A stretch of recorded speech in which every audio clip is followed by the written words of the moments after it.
시작이 있으면 끝도 있습니다. 이 세상이 시작되었다면 반드시 끝도 있을 것입니다. 그렇다면 그 끝이 어떻게 될 것인가 라는 궁금증이 생길 것입니다. 지금 좋은 환경에서 사는 사람이 보는 이 세상의 끝과 어려움 속에서 살고 있는 사람들이 보는 끝은 어떻게 다를까요? 그리고 이 세상의 끝에 대해 가장 확실하게 알 수 있는 증거 자료들은 과연 어디에 있을까요? 이 시간 이 귀중한 것들을 이 동영상을 통해 알아보도록 하겠습니다. 예수 그리스도는 반드시 다시 오실 것입니다. 예수님의 제자들은 마지막 세상 끝에 일어날 징조들이 궁금했었습니다. 그래서 그런 질문들을 하자 예수님은 그들에게 마태복음 24장 3절부터 14절까지의 말씀으로 대답해 주셨습니다. 이 마지막 시기에 대한 질문은 지금도 많은 사람들에게 궁금증을 가져다 주고 있으며 성급한 사람들은 참지 못하고 마음대로 마지막 때 일어날 일들에 대해 해석함으로 잘못된 쪽으로 가서 파멸을 자처하고 있습니다. 그러기에 예수님이 가르쳐 주신 말씀을 잘 깨달음으로 올바른 말세관을 가져야 합니다. 예수님이 재림하시려면 반드시 많은 징조들이 일어날 것이라고 하셨습니다. 그러기에 재림의 징조들을 보면서 재림을 잘 준비하는 신앙인들이 되어야 합니다. 예수님의 재림이 가까워질 때의 징조들입니다. 먼저 미혹하는 자들이 나타날 것이라고 하셨습니다. 예수께서 대답하여 가라사대 너희가 미혹을 받지 않도록 주의하라.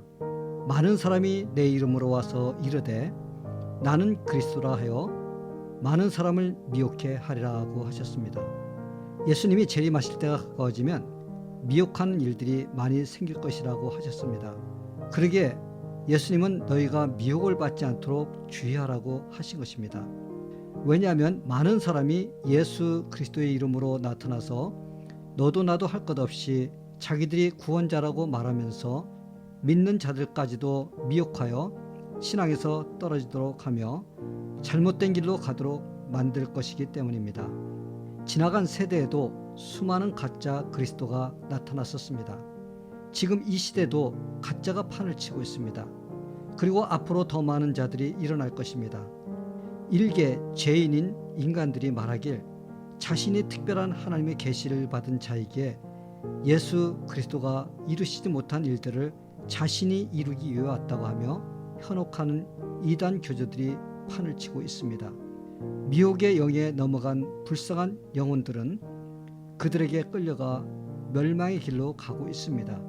지금 이 시대는 이전의 어느 시대보다 더 많은 미혹의 영이 판을 치고 있다는 생각이 듭니다. 이게 바로 마지막 때의 징조들 중 하나인 것입니다. 재림이 가까워지면 난리의 소문과 기근과 지진이 일어날 것입니다. 난리와 난리 소문을 듣겠으나 너희는 삼가 두려워 말라. 이런 일이 있어야 하되 끝은 아직 아니니라.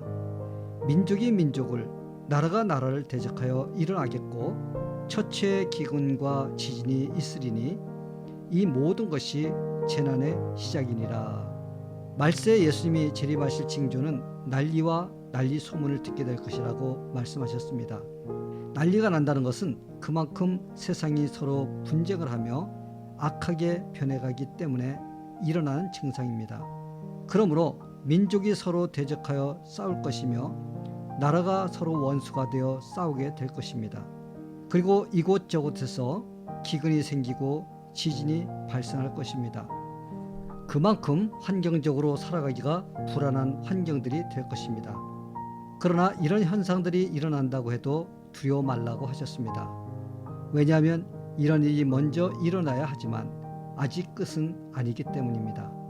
재림의 징조는 환난을 당할 것이라고 하셨습니다.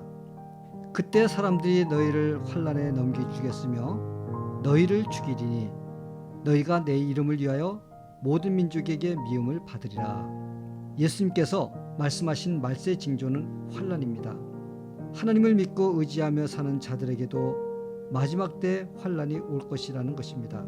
그런데 여기서 말하는 환난이란 꼭 마지막 때에만 일어날 환난만을 이야기하는 것이 아니라 예수님의 초림과 재림 사이에 일어나는 여러 가지 환난을 말하기도 합니다.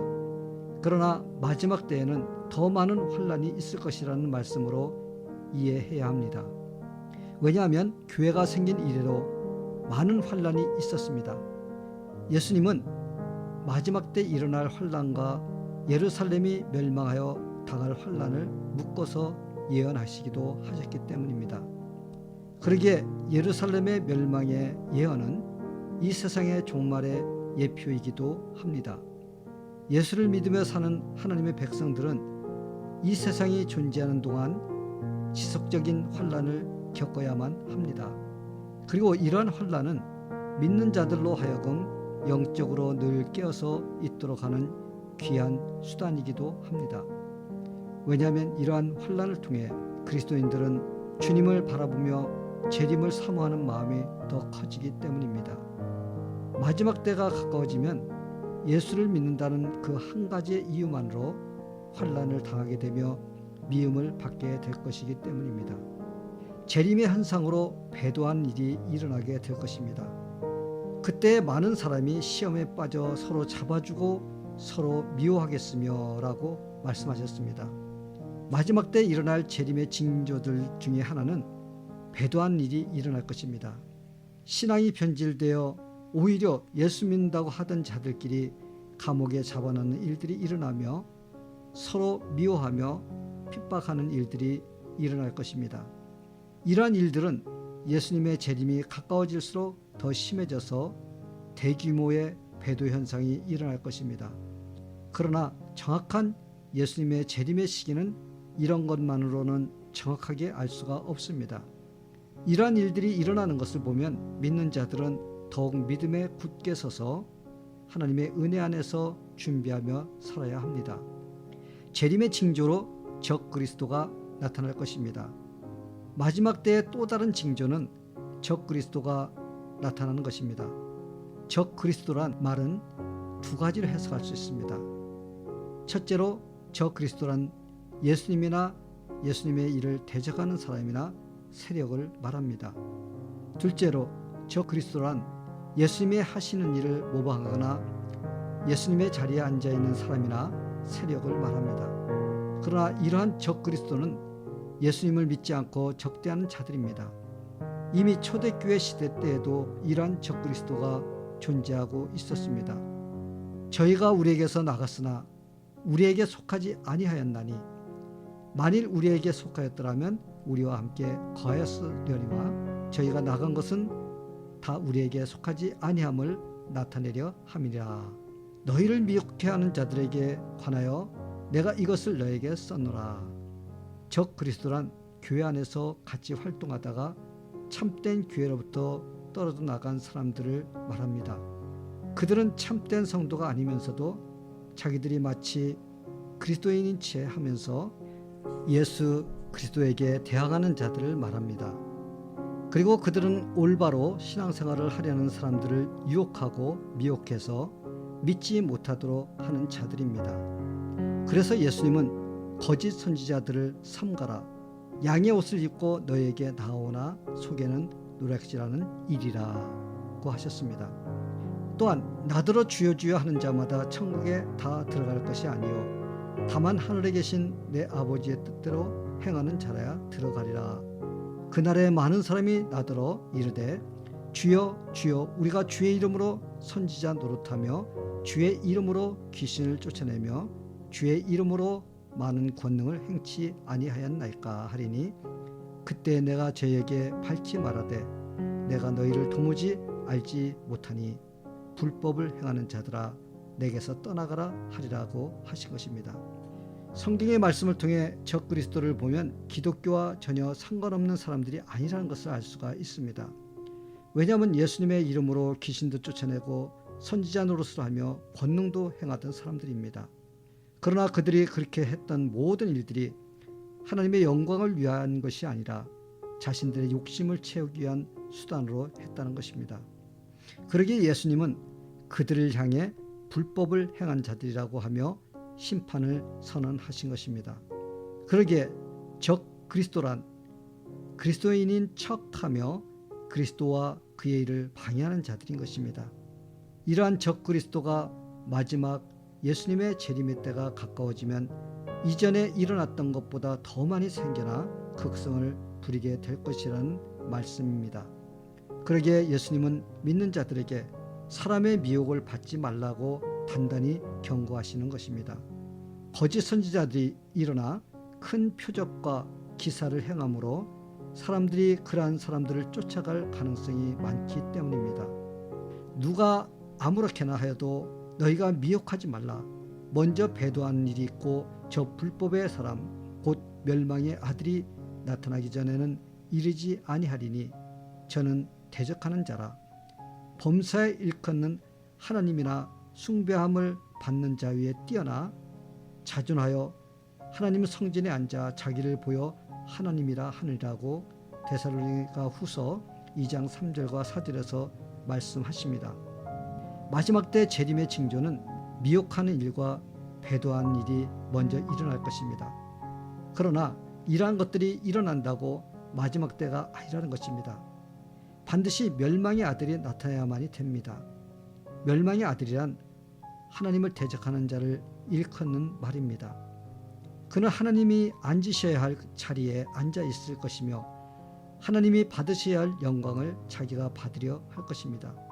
이러한 일이 밖에서 일어나는 것이 아니라 하나님의 성전 안에서 일어날 것입니다. 이러한 일이 일어나면 마지막이 가까웠다는 것을 알아야 합니다. 재림의 징조로서 이스라엘이 회복될 것입니다. 예수님이 재림하실 때가 되면 이스라엘 민족이 회복이 될 것이라고 하셨습니다. 로마서 11장 25절부터 27절까지에서 말씀하시기를 형제들아 너희가 스스로 지혜다함을 면키 위하여 이 비밀을 너희가 모르기를 내가 원치 아니하노니 이 비밀은 이방인의 충만한 수가 들어오기까지 이스라엘의 덜어는 완악하게 된 것이라. 그리하여 온 이스라엘이 구원을 얻으리라.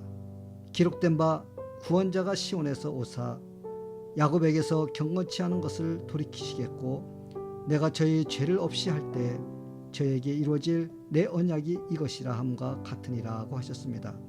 이스라엘 민족은 예수 그리스도를 메시아심을 거부할 때부터 하나님으로부터 잘리워져 나갔습니다.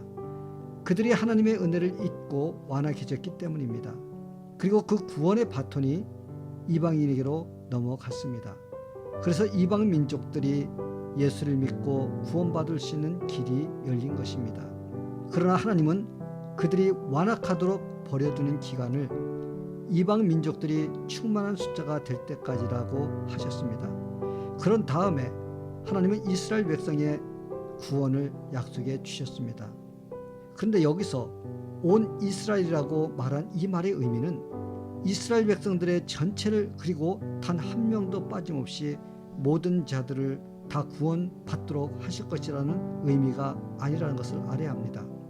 온 이스라엘이란 하나님께서 택하시고 구원시키고자 하시는 이스라엘의 충만한 숫자를 의미하는 것입니다. 예수님이 재림하시기 전에 하나님께서는 이스라엘의 많은 사람들을 구원해 주실 것입니다. 그들의 구원이 예수님의 초림으로부터 시작하여 재림사에 계속적으로 진행되어 왔으며 지금도 예수님을 믿는 자들이 늘어나고 있습니다. 이제 마지막 때가 되면 더 많은 이스라엘 백성들이 주님께로 돌아올 것입니다. 유대인들이 더 많이 개종하는 일이 일어난다는 것은 예수님의 재림이 가까워진다는 의미이기도 합니다. 재림의 징조로서 복음이 땅끝까지 전파될 것입니다. 예수님은 자신이 재림할 시기를 가르쳐 주셨습니다. 예수님이 어느 날 어느 시에 오실 것이라고 말씀하신 것이 아니라 복음이 예루살렘에서부터 전파되기 시작하여 유대와 사마리아와 그리고 땅끝까지 복음이 전파되면 그때 오실 것이라고 하셨습니다. 이 천국 복음이 모든 민족에게 증거되기 위하여 온 세상에 전파되리니 그제야 끝이 오리라. 또 복음이 먼저 만국에 전파되어야 할 것이라고 하셨습니다. 복음서에서는 예수님이 재림하시기 전에 반드시 이루어져야 할 일에 대해 언급을 했는데 그 중요한 사실은 먼저 모든 민족에게 복음이 전파되어야 한다는 것입니다. 지금 세계 곳곳에 선교사님들이 파송되어 복음을 전하고 있습니다. 그러나 아직 소수민족이나 수백 명씩 모여 사는 부족들에게는 복음이 전파되지 않은 상태입니다. 그러나 위클리프 같은 선교단체는 자신들의 언어가 없는 나라에 들어가 그 나라의 언어를 연구하고 개발해서 언어를 문자화하는 일에 힘쓰고 있습니다. 그래서 그들의 언어로 말씀을 읽고 듣도록 하려고 힘쓰고 있습니다. 그래서 거의 세계 방방곡곡에 복음의 나팔이 울려 퍼지고 있습니다. 그러기에 이제 머지않아 땅끝까지 복음을 전하라는 주님의 명령이 완수될 것입니다. 우리가 여기서 꼭 알아야 할 것은 온 세상 만국에 복음이 전파되어야 한다는 말이 전 세계에 살고 있는 한 사람 한 사람 모두에게 다 복음이 전파되어야 한다는 그런 의미가 아닙니다. 이 말씀은 각 나라와 민족들이 예수님을 믿을 수 있도록 복음의 영향력 아래 놓이는 것을 의미합니다. 복음을 들을 수 있고 예수를 믿을 수 있는 영향력 아래 놓이게 되면 그 다음에는 본인이 복음을 듣고 받아들이느냐 아니냐를 결정해야 합니다. 복음을 듣고 예수를 영접하는 사람은 구원에 동참하게 되지만 반대하면 영원한 형벌을 받게 됩니다. 그러기에 모든 민족에게 복음이 선포되는 것은 대단히 중요합니다. 또한 그것이 예수님의 재림이 다가오고 있다는 징조이기도 하기 때문입니다. 그러나 예수님이 재림하시는 그날과 그 시는 아무도 모른다고 하셨습니다. 오직 하나님만이 아시고 하나님의 권한에 있는 중요한 주권입니다. 그런데 지금까지 많은 사람들이 예수님의 재림의 때를 예언하다가 실패함으로 잘못된 신앙으로 흘러가고 있습니다. 얼마나 위험한 일인지 모릅니다. 이 세상에 사는 사람들 중에 자신이 죽을 날짜와 그 시를 아는 사람은 아무도 없습니다.